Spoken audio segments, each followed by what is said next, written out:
আপনারা জানেন ডক্টর মালা আলী কুর্দিস্তানি, ইরানি যার বাড়ি, আল্লাহ পাকে মানুষটার মধ্যে একটা কুদরতি শক্তি দিলেন। যে কোনো প্রকারের রোগ, বিশেষ করে যারা বোবা, কথা বলতে পারে না, উনি যদি ওনার ডান হাতের দুইটা আঙ্গুলি আলতো করে জিব্বার উপরে শোয়ানোর পরে কোরআনের আয়াত যখন তেলাওয়াত করে, যেই সন্তান বা যেই রোগী জীবনও কথা বলতে পারে না, ওনার এই আঙুলের ছোঁয়ায় কোরআনের আয়াতের বরকতে উনি সঙ্গে সঙ্গে কথা বলতে পারে। এই ভিডিওগুলো ভাইরাল, আপনারা দেখবেন। শুধু তাই নয়, যারা কানে শোনে না, বধির, এদেরকে স্নায়ুর নিচে যদি একটা চাপ দেয় এবং উনি বারবার কোরআন তেলাওয়াত করেন, কোরআনের একটা আয়াত উনি বেশি বেশি তেলাওয়াত করেন, অনুনাজ্জিলু মিনাল কুরআনি মা হুয়া শিফাউ ওয়া রাহমাতুল লিল মুমিনিন।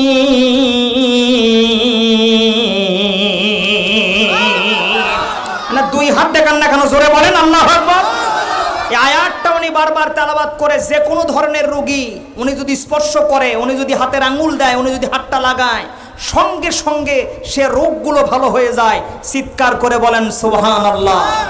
কোরআন সমস্ত রোগের শিফা। কে বলেছেন? জোরে বলেন না কেন? কে বলেছেন? এত বড় ডক্টর মালা আলী কুর্দিস্তানি, উনি বাংলাদেশে আসার জন্য মনোনিবেশ করেছেন। উনি প্রকাশ করেছেন, উনি বলতেছেন আমি বাংলাদেশে যাইতে চাই। উনি যদি বাংলাদেশে আসে, আমার বাংলাদেশের যতগুলো এরকম রুগী, ও যত টাকা লাগুক, অন্তত তাকে একটাবার দেখার জন্য বাঙালিরা ভিড় করবে এবং তার কাছে চিকিৎসা নেবে। এই চিকিৎসা যেন তেন কিছু নয়, উনি আল্লাহর কোরআন দ্বারা চিকিৎসা দেয়।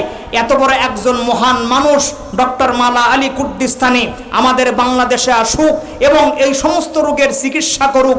আপনারা কারা কারা চান একটু তাকবীর দিয়ে এটাকে স্বাগত জানায় দেন। লিল্লাহে তাকবীর।